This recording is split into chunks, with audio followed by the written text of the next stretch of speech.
Time is just gone 20 minutes past 8 a.m. We kick off this morning looking at August the 5th, which is just over a month away. Now, the question is, why is the 5th of August so significant?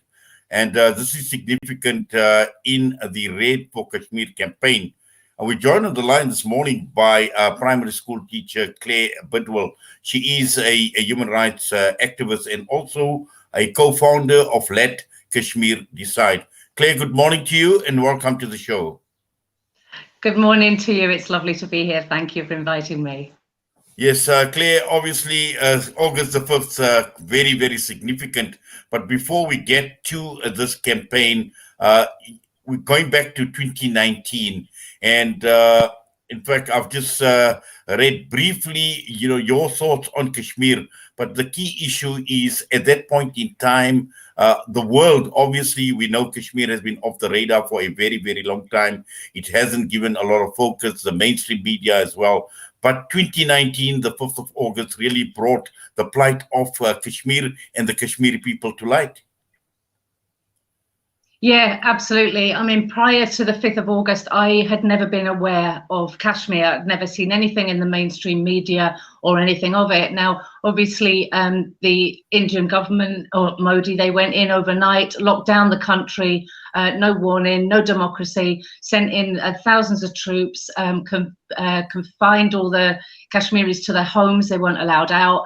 And they put in a communication blockade so that nobody could contact in and nobody could contact out, which obviously set off huge alarms. And they revoked their sort of self-autonomous status that they'd had prior to that, Article 370 35A, thus denying them from their, promised rights for self-determination, which they've been waiting for many years. And you're right, I think, the day that Modi went in and locked down Kashmir, it actually opened the world's eyes to what's been going on. Yes. Now, obviously, a lot has happened in the last 70 odd years in Kashmir, and very little being reported by the mainstream media. And also, at the same time, we've seen what the Indian government has done, what the Modi government has done in terms of blocking things like social media, basically cutting Kashmir off from the rest of the world. Yeah, and it's absolutely shocking. And, from the Western perspective or from any perspective, who does that? Where goes around doing that? It's just not acceptable. And I can't believe that half of the world seem to be going around with their eyes shut and unaware of what's going on. We've seen, as you say, lots going on. I mean, Amnesty International have been closed down in India as well, so nobody's able to go in and actually, find out for sure through there. There are human rights organizations in Kashmir trying to collect evidence, but reporters are being reporters are being locked up for opening their mouths. Nobody can come out on the streets and protest. You're not even allowed to speak. I mean, I myself have got a permanent ban on Twitter at the moment, just for, my tweets are always polite, pleasant. I just retweet what's happening, but it's obviously the Kashmir issue and what's going on. We're locked down from everywhere. Such is the strength of the Indian economy, I think, throughout our world. Now, Claire, as the co-founder of Let Kashmir Decide, what are you hoping to achieve? Our main thing that we're hoping to achieve is global unity, really. This came from the Kashmiris, the 5th of August, when they turned their profiles red. It was calling out that alarm for everybody, letting the bloodshed know. So we are raising those voices, really, and we want to achieve global unity, reach out to everybody, let the international community know what's going on, so that we're standing in solidarity, we're raising awareness, and we want people to turn their profiles red on the 5th of August. We want them to upload posts of themselves wearing red, use the hashtag Red For Kashmir. We're looking for people to protest and tell people around you, tell anybody you know what's going on. Ultimately, we're looking for self-determination for the Kashmiris. We're looking for the area to be demilitarized and decolonized, and for their human rights to be fully met. Yes. Now, obviously, we've seen what has happened not very long ago in Palestine, and as far as the Israeli government is concerned. And in many instances, whatever is happening in Palestine is being mirrored in Kashmir. And when we're talking about global unity for Kashmir, the type of global unity we've seen as far as the Palestinian struggle is concerned, I suppose you're looking at pretty much the same as far as the struggle for Kashmir and the self-determination of the Kashmiri people goes, Claire. Yeah, absolutely. And I think we've seen perhaps with the Kashmir, Palestinians, they're so strong in their approach. They're united. There are people with them on the inside, mirroring out on the outside.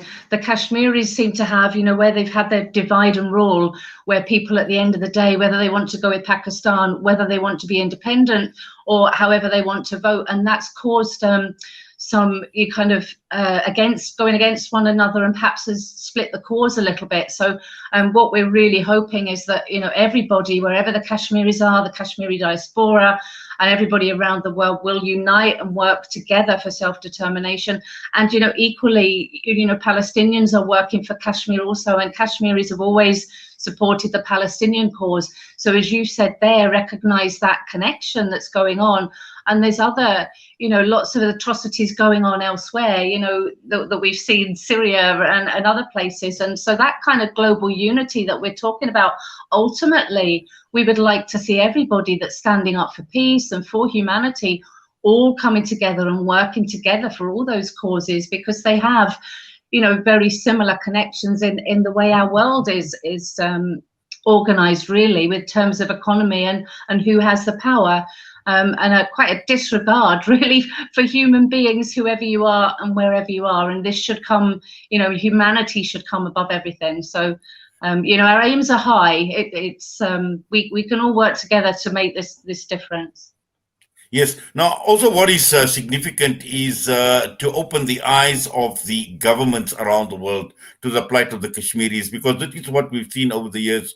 Governments haven't been focused on the Kashmiri issue. We've seen, like, for instance, in the case of Palestine, we've seen countries like Ireland, we've seen many other prominent people, we've seen prominent political leaders obviously coming out, adopting a very, very strong stance against Israel. And once again, as far as Kashmir is concerned, I suppose, Claire, looking at governments, targeting governments, opening their eyes, but more importantly, action that needs to be taken.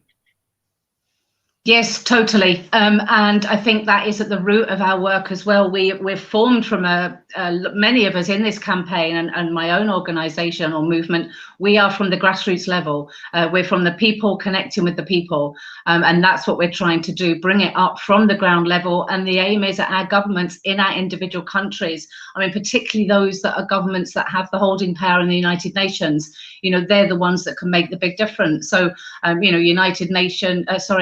USA, Russia, Canada, France, and we really can make the difference.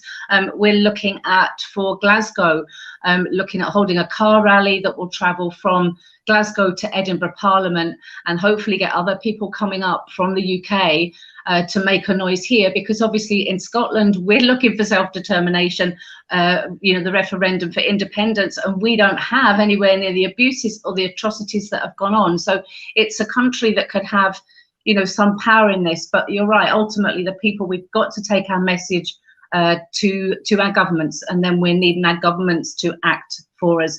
And we want to see the United Nations get functional, actually work and do the job that it was set up for, because its article and charters, its resolutions are amazing, and if it actually worked and was functioning, that would be really helpful. So yes, you're right, it comes from the people to our governments, really, and the more we can make aware and get involved, then the better for us. But I think also we really want to make that connection with the Kashmiris in terms of this is their battle, and we want to raise their voices out beyond that, because they've stood resilient for so long, and it's about us letting them know, right, you're not alone, and yes, we are going to act, as you say, to make this difference, and not just talk about it, going to do something about it.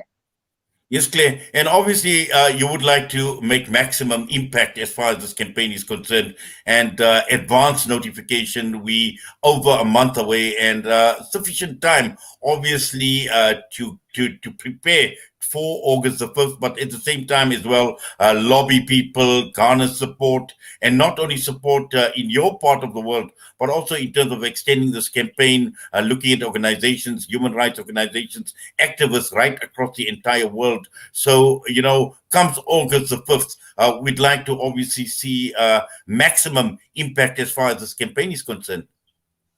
Yes, absolutely. And we have good networks already in place, and so many famous activists or well-known activists joining this campaign, along with, big organizations coming in as well. So that is spreading the word outwards, and that's something we'll all keep, working to do, reaching out, meeting as many people as we can. So, if anybody as well out there is listening that sees this campaign, they can take this forward themselves. It's a movement that's growing. I might be here being the spokesperson, but it's kind of running itself as well, with everybody in their organizations taking their stand and doing their bit. And that's what we'd like to see, is for those organizations and activists to think, right, how can I maximize the input of this campaign? What can we bring to it wherever they are in the world? And so it's heartening already to see, America and Australia coming forward in this, South Africa, France. There are many countries, and these red cards that we're sharing, the posters, are showing the people that standing up as support, and there's a real unity of them coming in, with politicians from both sides of the waters just now as well, standing up. So yes, you're right. We just, want to maximize the awareness and reach to as many as possible.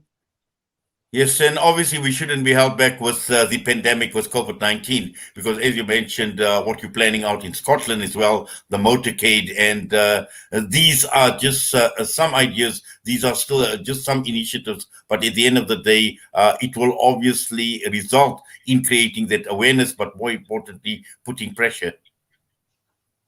Yes, totally. And we want to see people doing that everywhere. I mean, COVID, we can't let COVID stop us, because we still all live here, and our human rights and our quality of life are, over and above that. But you're right. We at the same time, we don't want to take, spread COVID everywhere with our protests. So I think it's just being clever and thoughtful in how we do it. And sometimes it doesn't always have to be mass numbers. You can hold vigils, you can hold visual kind of, scenes of what's happening in Kashmir to bring that message. And social media as well, obviously, is so important, but trying to reach all of us somehow as well. The bigger that we can make this, the more pressure we can put on, at the council level, at the regional levels, the better, the more opportunities we get to share this news, or anybody gets to share this news. It raises the awareness of it, and anything that we can come up with to support, the Kashmiris and what's happening, is ideal. Well, Claire, thank you very much for that and for your time with us this morning. And I'm sure, from now right until the 5th of August, from time to time, we obviously will get regular updates in the build-up to the campaign, in the build-up to the 5th of August, Red Day for Kashmir. Yeah, that would be wonderful. Thank you ever so much. And, we've gained a lot of traction in a very short time. So we're hoping to keep on this trajectory and really pull off something amazing. Thank you. Well, all the best to you, and please be safe. Take care. Yes, thank you. And you. Claire Bidwell joining us this morning, Red For Kashmir campaign. She is with Let Kashmir Decide, a co-founder and also human rights activist.